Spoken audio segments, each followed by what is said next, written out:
お前はもう死んでいる。何？ Uy! Ang ina, safe lang ka na naman, Dre.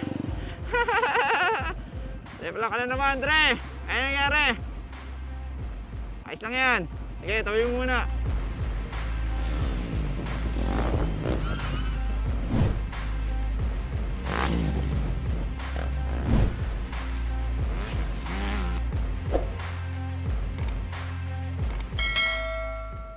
Yun o, motovlog. Yes, nandito tayo ngayon sa may Kawayan, Bulacan. Na-invite tayo ng Honda Philippines para ma-testing itong mga CRF, non-street legal, motocross, dirt bikes. Yan, nakikita nyo ba itong mga nasa likod ko? Hindi sa akin yan. Okay, papairam sa atin mamaya yan ng Honda Philippines para ma-testing natin yan. Syempre, kasali rin yung mga reliable street legal bike like CRF 150 and CRF 300. Stay tuned! Okay, syempre bago tayo magsimula, yan o, bawal high blood eh. BP muna dito. Yan, next na tayo dito. Nakapila na tayo dito sa high blood. Okay, tapos na tayo magpa-BP doon kanina kila Sir Medic. Standby lang yan para sa mga kakalat mamaya. Kasi hindi natin masabi kung ano yung mangyayari. Pero mas maganda, safe pa rin tayo palagi. Tapos mamaya, antayin naman natin yung magtuturo sa atin ng mga proper technique dito sa pagmamotocross. Dito sa JMS School of Motocross. Yes, sir. So, stay tuned.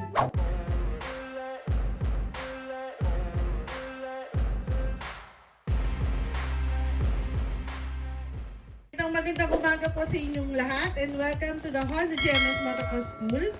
First of all, we would like to thank the participants na nandito ngayon for all the video vloggers and content creators na nagpaunlak po ng aming invitation sa araw nito. Ito pala yung kaibahan ng off-road sa mga scooter model na ginagamit natin. Even turning, dyan nyo malalaman mamaya lahat yan kay Coach Jovi. Lahat ba kayo is nakatry na before ng off-road? First time? First time, ayun, di ba? So dito nyo may experience first time ang ating mga off-road motorcycle. And then, hindi lang dito sa unahan, mamaya meron din kaming pinirepair sa inyo. Thank you very much sa mga dumating. With this, parang nasi-share natin yung mga proper riding technique. Yung matututunan nyo today, pwede nyo gamitin sa off-road, which is trail riding sa mga bundok, and also motocross racing. Itong ating CRF 125F, it consists of a steel body frame. No? So, itong kanyang frame na ginamit ay pure steel. No? And what else? Yung ating swing arm ay steel na din. No? So, steel swing arm. Yung ating telescopic front suspension ay nasa 31mm. Yung ating wheel type dito is ready na talaga for off-roading. And yung ating ProLink rear suspension ay equipped na rin siya. So, everything we might need for a beginner is nandiyan na po siya, no? Wala na tayong hahanapin. Make sure na yung elbows natin medyo nakataas. Normally sa atin lahat, nakababa yung mga kadalasan ganyan ang riding. Pero sa off-road, make sure na medyo nakataas, okay? Normally lahat ng seat ng off-road bikes or motocross bikes, merong nakalubog sa gitna. So, nandun lang tayo dapat nakaupo, okay? Higher than the left elbow. Ito, pwede bumaba, pero huwag naman sobrang baba. Left leg natin should be straight forward lang. So, pag lumiligo tayo, liling natin yung bike. Tapos, upper body natin should be kontra. Kontra dun sa, pin forward yan, automatic na yan. Pag-bend na yung left elbow natin. Tuturo ko na both yung left and right. So, we can go straight to the flat track. Yung flat track kasi, left and right na yon. Mas magiging mabilis tayong matuto. During the actual, andun naman ako. I can follow you guys also para mag-guide kayo.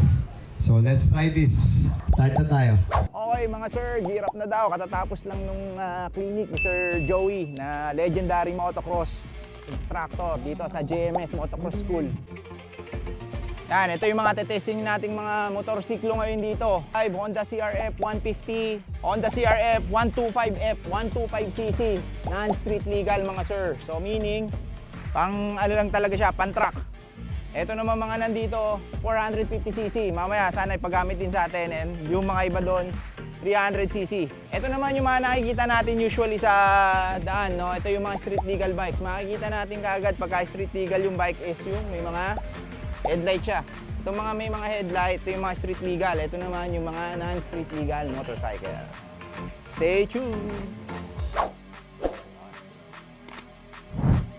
Okay, ito naman yung mga 250cc na mga CRF, non-street legal, motocross. Yan, no? Yung si Ma'am, kayang-kaya niya yung 450.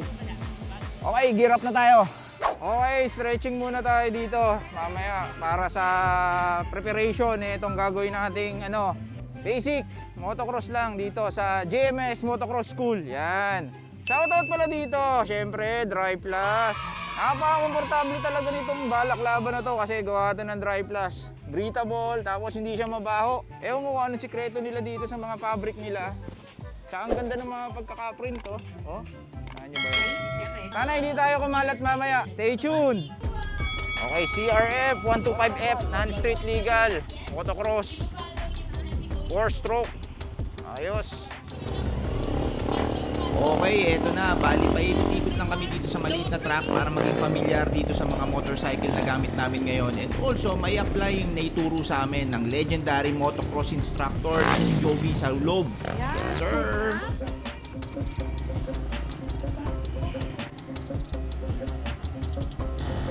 Ito palang pagtaas ng paa na ito.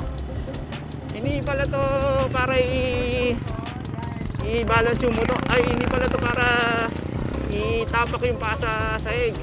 Bali, yung pagtaas ng paa is para i-balance yung motor and also magkaroon tayo ng confidence sa cornering. Yan yung ginagawa natin. Hindi pa kami masyadong familiar pero itong ginagawa namin paikot-ikot na to is giving us confidence na pabilis ng pabilis yung pag-turn namin dito sa rough road. Palit nga eh. Yun, ito na ang motocross. Put up. Careful lang po tayo, nawan po tayo. Yes, sir. Bunda na tayo, bawat na daw overtake.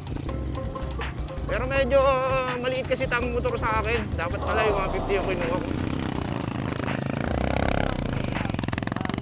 Yun. Ang awit, sakit sa sakit sa braso, sakit sa wrist. Hirap pala dito. Water break muna. Kakapagod yung training namin kanina dito. Paikot-ikot lang kami. Bali, ito yung gamit natin kanina, itong CRF 150L. Yan. Ang bait naman tong motor na to. Ito kanina, ginamit ko to, 125cc. Napakaliksi. Kahit ang liit-liit. Kaya tsaka hindi siya fit sa akin eh. 5'10 kasi ako, medyo maliit sa akin yung motor. Medyo hindi tayo komportable. Pero nung lumipat tayo dito sa full size na motocross, okay na pagdating dito. Okay, kasama natin to mga Honda. Woo! Okay naman kayo dyan. Yes sir. Tayo natin. Testingin natin itong dirt track. Yung mga tinuro sa atin, yan yung gaganon. Ataas yung paa. Straight, into the right. Tapos elbow.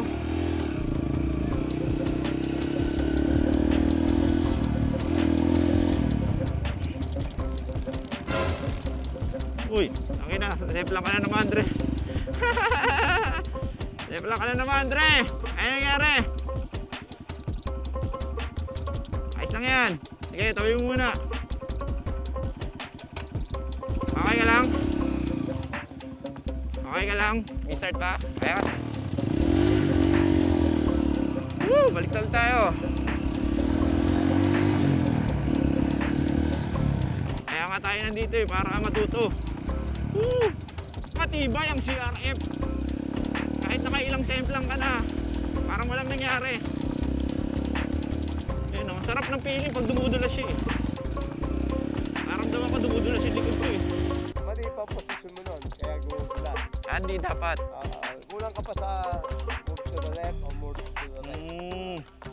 Nakakapagod din pala to. Pero ang sarap. Woo! Okay ba pare? Ayos. Honda Honda number 1. Sarap. Thank you Honda Philippines sa bigay sa amin ng chance na matesting tong Honda JMS Motocross Tool. May Kawayan Bulacan. Yan. Sige, bakuli tayo. Bakbakan na. Sobrang enjoy ang experience namin dito sa Honda JMS Motocross School riding CRF 150L. Duda ko lang nakatune to para sa trail. Iba kasi yung sibat eh. Pero try din naman natin itong maliit na dirt bike para matesting natin yung performance ito sa flat track. Boss, pwede ba testing to? Palit tayo. Testing natin to. 125F. Yan natin. Ito medyo bago-bago. Itong CRF na mas maliksi siya. Hindi siya masyadong fit sa akin pero Napakaswerte talaga at nagkaroon tayo Maliksi ng siya. chance na matesting tong Honda CRF 125F. One of the best non-street Bato. legal off-road motorcycle for beginners. Ang sasabi ko lang, napakabait itong bike na to. Bagay na bagay sa mga first-timers sa trail tulad namin. Medyo maliit lang para sa height ko pero kahit na. Dahil pag piniga mo, bibigyan ka talaga ng gusto mong arangkada. At dahil non-street legal ang bike na to, dito lang siya pwedeng gamitin sa track or pwede rin sa loob ng subdivision or trail sa bundok. Recommended kasi to sa mga gusto mag-off-road or trail kung hindi pa abot yung standard motocross bike or sakto sa mga teens and girls na gustong matuto and ma-experience ang off-road adventure ng CRF 125F. Maraming salamat sa inyo Honda Philippines Incorporated. Nag-enjoy talaga kami sa activity na to. Honda, Ride Red! okay, bago ang lahat, kung hindi pa kayo nakasubscribe, subscribe na kayo mga sir. Ano pang inaantay nyo? Para matuloy-tuloy natin itong mga ganitong klaseng event palagi. Yan, maraming salamat Honda Philippines sa pag-invite nyo sa akin dito sa JMS Motocross School. Hanggang sa mga susunod mga sir, motovlog, motovlog, motovlog. Yes, sir!